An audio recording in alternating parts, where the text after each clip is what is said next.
नमस्कार, अपनी ढपली अपना राग के साथ हाजिर हूं मैं अनुपम। चित्रकूट में बीजेपी का प्रशिक्षण शिविर जारी है। केंद्र से लेकर प्रदेश के कई मंत्री मौजूद हैं। 2024 चुनाव की नई रणनीति पर मंथन हो रहा है। वहीं लोकसभा उपचुनाव में हार पर समाजवादी पार्टी ने आज लखनऊ में बैठक बुलाई, जिसमें हार पर समीक्षा की गई। एसपी गठबंधन में मची रार के बाद बीजेपी को अखिलेश पर निशाना साधने का मौका मिल गया है। बीजेपी ने अखिलेश पर स्वार्थ की राजनीति करने का आरोप लगाया। बीजेपी ने कहा है कि राज्य की जनता सब कुछ देख रही है और आगामी लोकसभा चुनाव में एक बार फिर एसपी को सबक सिखाएगी। वहीं एसपी ने कहा है कि उसका गठबंधन आम जनता के साथ है। इसी पर आज हम चर्चा करेंगे, लेकिन उससे पहले आप इस रिपोर्ट को देखिए।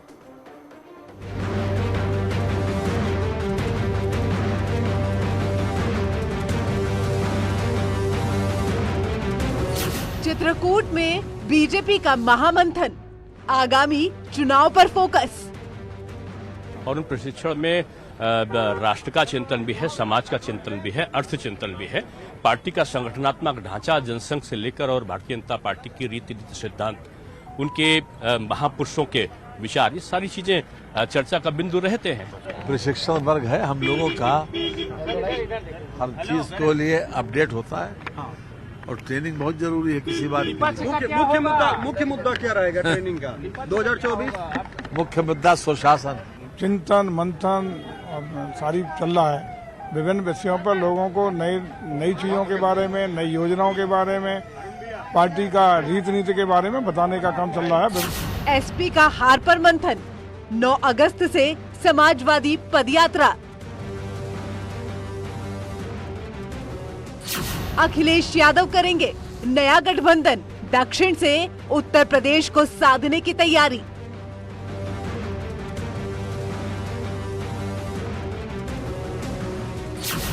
गठबंधन में मारामारी, बीजेपी की 24 की अभी से तैयारी।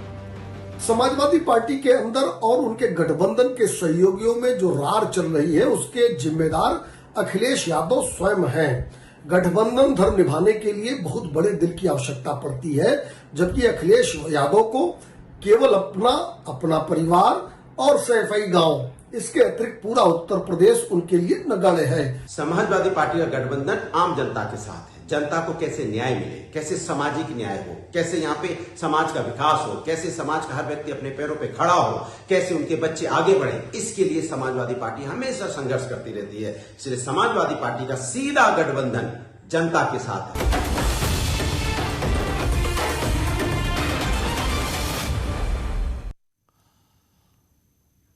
और इसी मुद्दे पर बातचीत करने के लिए हमारे साथ खास मेहमान जुड़ रहे हैं। कपिल श्रीवास्तव प्रवक्ता हैं एसपी के, जेपी सिंह अर्कवंशी प्रवक्ता हैं एसबीएसपी के। आप सबका बहुत बहुत स्वागत है। कपिल जी, सबसे पहले आपके पास आ रहे हैं। हार पर मंथन शुरू हो गया है समाजवादी पार्टी में। सवाल यह है कि अब 2024 की लड़ाई आप किस किस को साथ लेकर लड़ेंगे? देखिए, बहुत सीधी सी बात है कि समाजवादी पार्टी ने 2022 के अंदर जो एक समर में हम गए और उस समर में हमने अपनी पहले से 3 गुनी सीटें की हैं। हमने 13% मतों का वृद्धि भी किया। लेकिन जो उपचुनाव में हमारी हार हुई है, वो भारतीय जनता पार्टी से नहीं बल्कि प्रशासन की लड़ाई से हमारी। और समाजवादी पार्टी ने एक नए तरीके से अपने गठबंधन को रीइनोवेट करने के लिए खड़ी है। और समाजवादी पार्टी संघर्षों से खड़ी पार्टी है। सदैव समाजवादी पार्टी ने 2022 के अंदर भी आपने इलेक्शंस में देखे होंगे, तो हम उन्हीं विषयों पे टिके रहे जो आम जनता से जुड़े हुए मुद्दे रहे। ये सारी चीजें ठीक है कपिल जी, लेकिन जो साथी आपके साथ पहले साथ थे, अब वो साथी तो आपका साथ छोड़ रहे हैं। अब ऐसे में आपको नए साथियों की जरूरत होगी या अकेले अपने दम पे लड़ाई लड़ेंगे?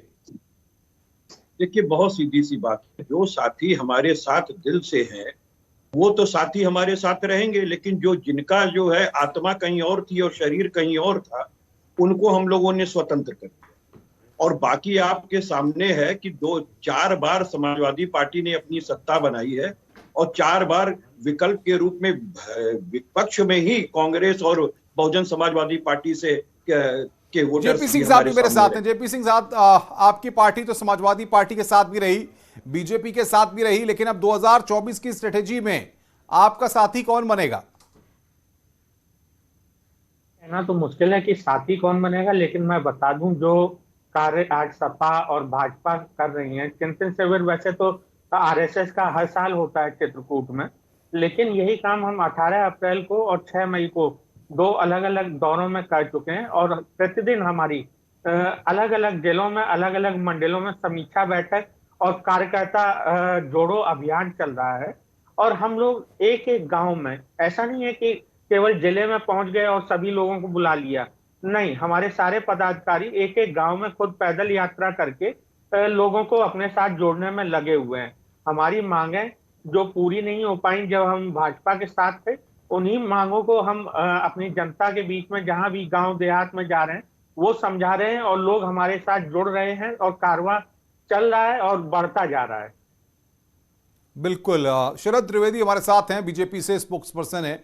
शरद जी, आप लोग भी लगातार मंथन कर रहे हैं, सवाल यह है कि 2024 में मुकाबला किससे बीजेपी मान रही है?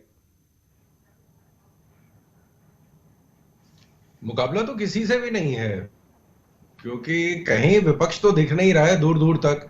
और जिस तरह इन लोगों ने गठबंधन किया था, वो गठबंधन से सारे इनके लोग खुद ही अलग हो रहे हैं, तो ना गठ रह गया ना बंधन रह गया है। जो बातें ये पहले कहते थे वो अब सारी सामने आ रही हैं। इन्होंने कहा कि लोग हमारी रैली में इतने संख्या में आ रहे थे, लेकिन उन्होंने वोट कहीं और दे दिया।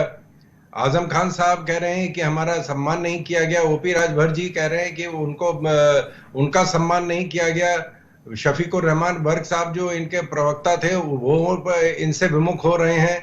तो जितने भी माननीय शिवपाल जी का तो जो हश्र इन्होंने पहले किया था वही इन्होंने दोबारा किया। 17 में कैसे उनको धक्का दिया गया था, उनका माइक छीना गया था, अब ये उसी कगार पे दोबारा उनको ले आए हैं। तो हमें तो विपक्ष, अच्छा विपक्ष होना चाहिए। आपका तो इतिहास रहा है ऐसा, अच्छी भूमिका निभाए, लेकिन उस तरह का विपक्ष नहीं है।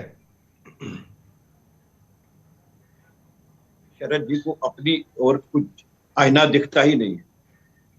आडवाणी जी जिंदा हैं और उसके बाद भी जिन्होंने भारतीय जनता पार्टी को खड़ा किया, उनके एक भी शब्द मोदी सरकार के लिए पक्ष में या विपक्ष में नहीं आते हैं। ऐसा टेप उनके मुंह पे लगा दिया। शायद उसी संस्कार को वो अपने बारे में सोच रहे हैं, शायद उसी संस्कार को सोच रहे हैं जो बाला साहब ठाकरे के पुत्र के साथ इन्होंने आज किया है। जिस तरीके से शिवसेना के साथ इन्होंने गठबंधन तोड़ा, जिस तरीके से अकाली दल अलग हो गया, जिस तरीके से उत्तर प्रदेश के अंदर राजभर साहब पानी पी पी करके इनको आशीर्वाद देते रहे और धोखेबाज और दगेबाज सब कहते रहे, तो उनको भी ये पार्टी मीटिंग में अपने दावत दे रहे हैं। बहुत अच्छी बात है, वो देना भी चाहिए, क्योंकि सुधार तो कभी भी हो सकता है। मैं तो एक बात ये कह रहा हूं कि भारतीय जनता पार्टी आत्मनिरीक्षण करे कि समाजवादी पार्टी में उत्तर प्रदेश में उनकी जो सरकार बनी है उसमें 57 सीटें कम कर दी पहले से। शरद जी जवाब दीजिए भाई। दूसरी चीज ये है कि 210 सीटें ऐसी रही हैं अनुपम भाई, जो महज 200 से 5000 वोटों, यानी कि 5 लाख वोटों से हमने केवल 210 सीटें खोई हैं। तो समाजवादी पार्टी उसी को समझ चुकी है। समाजवादी पार्टी इसीलिए 9 तारीख से लेकर के 27 तारीख तक पदयात्रा निकालेगी, जो गांव गांव, शहर शहर, जिले जिले, पूरे प्रदेश में चलेगी, जो भारतीय जनता पार्टी के वायदों की पोल खोलेगी। जवाब दीजिए, आपके वादों की पोल खोलने के लिए योगी शाही की पोल खोलेगी। समाजवादी पार्टी ने तैयारी